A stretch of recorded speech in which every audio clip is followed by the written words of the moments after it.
Սկզբում ներկայացեք, հա, ո՞նց է։ Վարդանյան Արմեն, լճակնային հանգստավայրեր Հայաստանում ծրագրի հեղինակ։ Ծրագրով ինչ է նախատեսվում, նոր հանգստավայրը որտեղ է լինելու, Երվարդի անավարտ ջրամբարի ափամերձ տարածքում 4 միջազգային ստանդարտներին համապատասխանող հյուրանոցային հանգստավայր համալիրների կառուցում, ջրամբարի կառուցում, Արալեռան-Վերալեռնադահուկային կենտրոնի կառուցում, Ազնի հանքային ջրերի առողջավայր կառուցում, հյուրականի ասֆալտիտարանի վերականգնում, վերանորոգում, մի շարք մշակութային 4-13-րդ դարերում կառուցված եկեղեցիների վերականգնում, բարելավում, մեծ հսկայական մեկ հսկայական ծրագիր։ Դրանք այդ 3 հյուրանոցային համալիրներն են։ Հյուրանոցային համալիրները կառուցումը երբ է նախատեսվում, որքան ժամանակի համար եւ հիմա ինչ է քննարկում կոնկրետ արժե կառուցել թե ոչ թե արժե կառուցել հաստատ է, քննարկում ենք, փորձում ենք հասկանալ ինչպես ներգրավել ներդրողներին։ Հիմա կապրոցը, բայց ներդրողներ։ Այո, ներդրողներ էլ կան, ուղղակի պետք է նրանց մոտեցման ճիշտ ձևը գտնենք։ Որքան է պահանջվում։ Մոտ 300-350 միլիոն ԱՄՆ դոլար։ Այդ ամբողջ համալիրը միասին, բայց որի ընդամենը եւրի կեսը կանխիկի ձևով պահանջվի, մյուս կեսը վարկային միջոցներով կողմնացվի։ Ծրագիրը երբ է ավարտվի, ու այդ ջրամբարը երբ է Գերադասելի է ավարտել 2015 թվականին, երբ Հայաստանը սպասում է բազմաթիվ հայ եւ այլաց հյուրերի Ցեղասպանության 100-ամյակի հետ կապված Հայաստանի այդ տարի մեծաքանակ հյուրեր եւ ճիշտ կլինի, որ պատրաստ լինի այդ հյուրերին ճիշտ ձևով դիմավորելու եւ ջրամբարի շինարարությունը երբ է սկսվել 84-ին։ Այսքան ժամանակ 91-ից կանգնել է ֆինանսավորումը չլինելու պատճառով հիմա դրա շրջակայքում, հա, ջրամբարի ափին, ուղիղ ափին, Երբ խնդրում եմ ջրամբարը կօգնի հյուրանոցների գրավչությունը բարձրացնելուն, գրավարան հյուրանոցներն էլ հնարավոր դարձնեն ջրամբարի ֆինանսավորումը։ Ֆանտաստիկ է ընտրությունը շարժման Երվարդը կդառնա Հայաստանի ամենագրավիչ զբոսաշրջային ուղղությունը եւ զբոսաշրջիկների համար եւ Երևանի բնակչության համար։ Ես պետք է ներողություն խնդրեմ ուղղակի հարմարացնել։ Լավ, ընդհանրապես մի հարց է։ Գյուղատնտեսության, չէ, գյուղատնտեսության հանձնաժողովում ձեր մոտ բոլորի կողմից կար դրական կարծիք այս ծրագրի մասին, մենք էլ ծրագիրը ներկայացրեցինք նաև կառավարություն, ծրագրի հեղինակները ներկայացրել էին ծրագիրը նաև ազգային ժողով եւ տարբեր տեղեր, որի տարբեր տեղերից ստացել էին դրական պատասխան։ Ամբողջ էությունը ծրագրի ինչն էր։ Եղվարդեն կիսակառույց ջրամբարը վերակառուցել բարերը ճիշտ է, ավարտել այդ ջրամբարը, այդ օգտագործելով այդ ջրային տարածքը, կողքը կառուցել 35 հեկտարի վրա, կառուցել զվարճալիքների մի ինչ-որ համակարգ, քաղաք, այսպես կոչված, Եղվարդ Վեգաս, հա, այս ձևի ինչ-որ մի բան, որ իր մեջ հյուրանոցներ, դահուկային սպորտի համար եւ այլն եւ այլն։ Մեր ընկերների մի զգալի մասին այս ամբողջ ծրագրի մեջ գրավեց ջրամբարի կառուցումը ավարտելու գայթակղությունը ավելի մեծ։ Ինքը ծրագիրն էլ էր մեծ, որովհետև բավականին մեծ ներդրումներ էր պահանջում, մոտ 400 միլիոն դոլարի ներդրում էր պահանջում։ Նամանանդ որ զվարճալի այդ գոտին այդ դրանից հետո ինչ վիճակում է գործը, մենք չենք խոսքը տամ այն մարդկանց, ովքեր որ ծրագրի կողմնակիցներ են եւ մանրամասն ուսումնասիրել են ծրագիրը։ Ձեզ տամ ձայնը 90 թե 228 գումարների մեջ քիչ տարբերություն կա։ Ինչի է շահեկան կառուցել 228։ Երկու հարց կա հիմնական, որը մեզ շահագրգռում է, որ կառուցել 228-90-ի փոխարեն։ Նա գումարների տարբերությունը 30-40 միլիոն է։ Երկրորդը հայելին ջրի 200 մետրով ավելանում է։ 200 հեկտարով ավելանում։ Ջրի մակես 200 հեկտարով ավելանում։ Այսինքն 800-ից դառնում է 1000։ Սա շատ կարևոր խնդիր է եւ այն ազատ տարածքները, որ մենք պետք է ռեզերվ անեինք, քանի որ այդ ջրամբարի շինանյութը գտնվում է միակ բանն է, որ ջրամբարի շինանյութը գտնվում է իր տակը։ Մենք այդտեղի շինանյութը 1 միլիոն կուբամետր պետք է հանենք, տանենք կողքին պահենք, որ հետո 90-ը դարձնենք 228։ Այդ տեսակետից խիստ իզուր փող չենք ծախսի, այդ փողը կօգտագործենք միանգամից բարձրացնելու 228։ Երկրորդը որ Սևանը, որ սկսում ենք բարձրացնելը, մենք Սևանից մի տարեկան 150 միլիոն ջուր ենք անում, միջինը։ Այդ պահանջը մինչև 170 իրավունք ունենք անելու օրենքի Սևանի օրենքի սահմաններում, Սևանի մասին օրենքի սահմաններում մինչև 170 կարող ենք անենք։ Մի տարեկան մենք միջինը 120-ից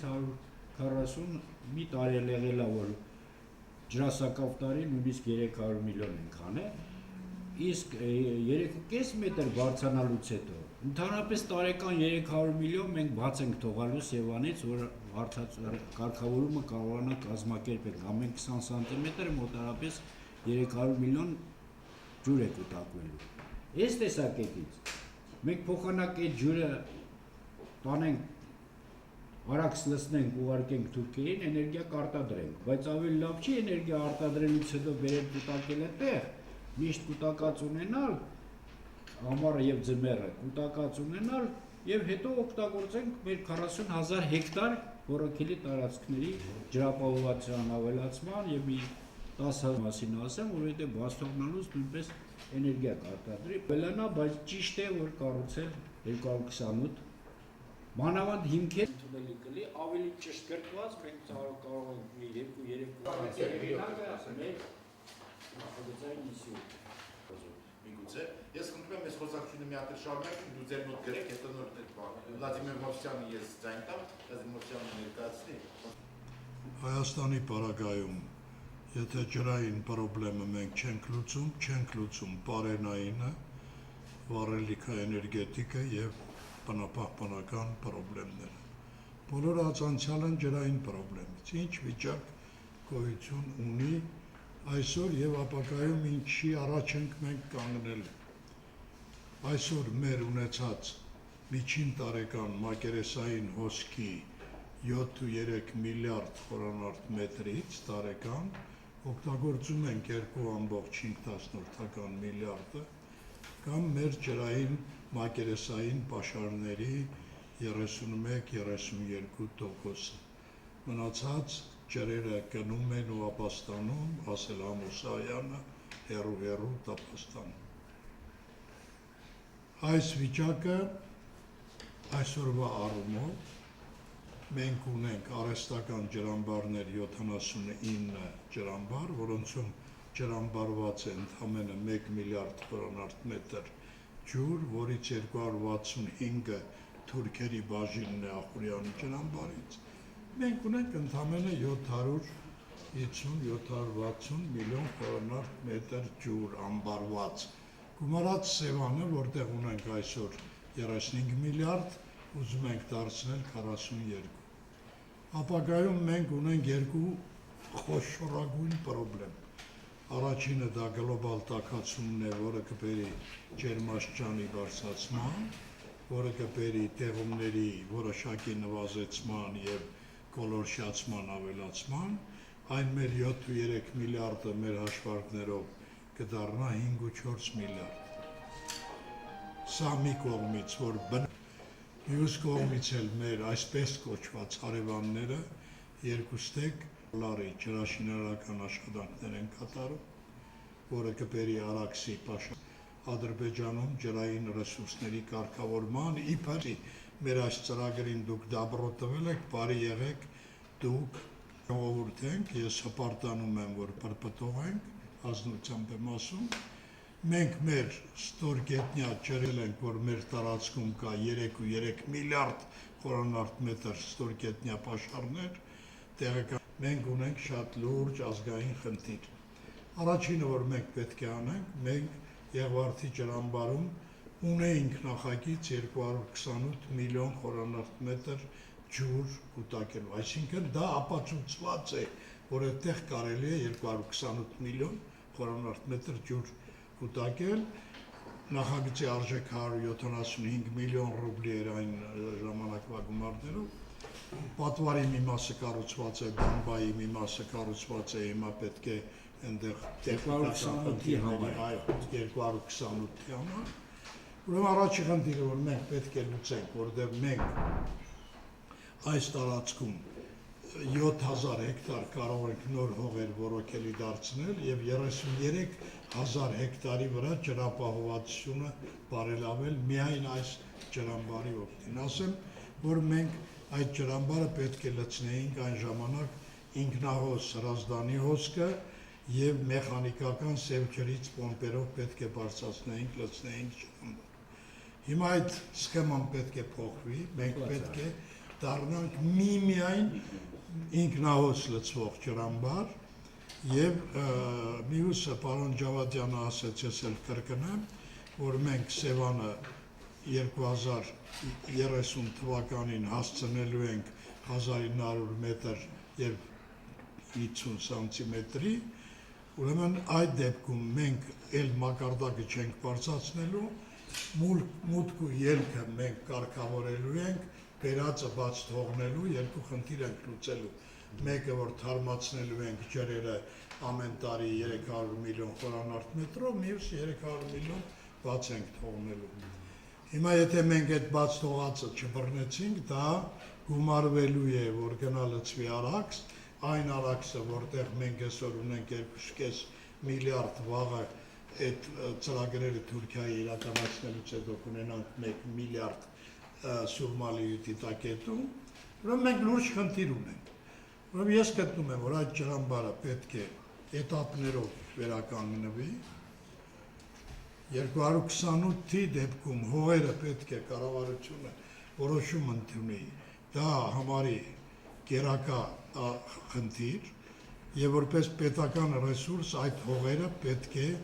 հայտարարի, որ դրանք օտարման եւ սեփականաշնորհման ենթակա չեն, որովհետեւ այսօր մենք փող չունենք, չենք անելու, մեկը նա է, որ դուք ձեր ապամերձ ջրի կռիվը նոր է սկսվում։ Բերեք այս գլխից չպարտվենք այս հարցում, որտեղ մենք գտնում ենք մի տարածաշրջանում, որտեղ ջրային ռեսուրսների խիստ կարիք կարող է լինել։ Մեկը պետք է ամբարի վաճառի, մյուսը չպետք է ունենա։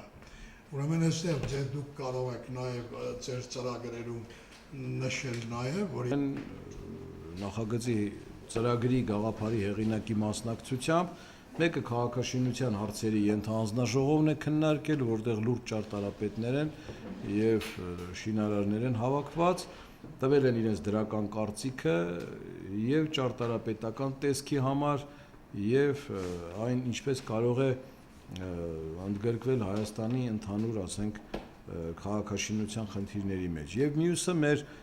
տուրիզմի հարցերի ենթահանձնաժողովն է, որը նույնպես գտավ նպատակահարմար, որ այդպիսի կառույցը իրոք կարող է հայության համար նոր,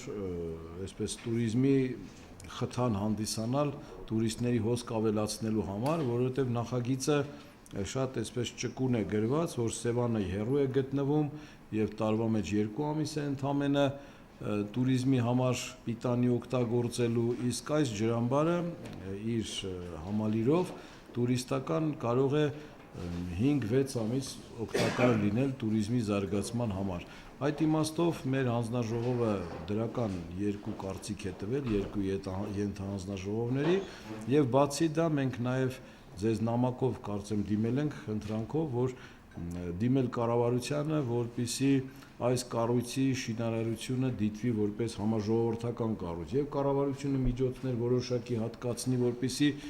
նրանք, ովքեր ներդրումներ անելու հակվածություն ունեն, զգալով պետության մասնակցությունը, իրենք նույնպես այս կառույցին աջակցեն իրենց ֆինանսական միջոցներով, այսքանը։ Բիզնեսի լավ է, որ պետությունը չմասնակցի։ Անունով Պարոն Վարդանյան, ձայնետան, ես խնդրում եմ, ինչ միջազգային էքսպերտիզա անցել է, թե չի անցել։ Բացի հանրային խորհրդի ինչ դրական կարծիքներ կան։ ընդդիմության պատճառով դա ֆինանսավորել դադարելու պատճառով կանգնել է, բայց միանշանակ է, որ մի օր դա պետք է վերսկսվի, որովհետև ստրատեգիական նշանակություն ուներ Հայաստանի համար։ Երբ որ հասկացանք, որ մեծ գումարների հետակալարի եւ պետությունը այսօր դեռ չունի այդ հնարավորությունները, սկսեցինք մտածել ուրիշ ինչ ճանապարհներ կան աշտարակ քաղաքներից, գլխավոր բայողիներից, Այստեղ եկավ առաջ եկավ միտքը, որ եթե սա դառնալու այդքան լավ տեղ զբոսաշրջության զարգացման համար, այդ ժամանակ որ միգուցե նրանց համար նպատակահարմար լինի եւ ջրամբարը կառուցել, որովհետեւ մեծ շանսնելու։ Եվ հայտարարեցին երկու ծրագիր, մեկը Վիետնամում 4 միլիարդանոց, մեկը Դուբայում 2 միլիարդանոց։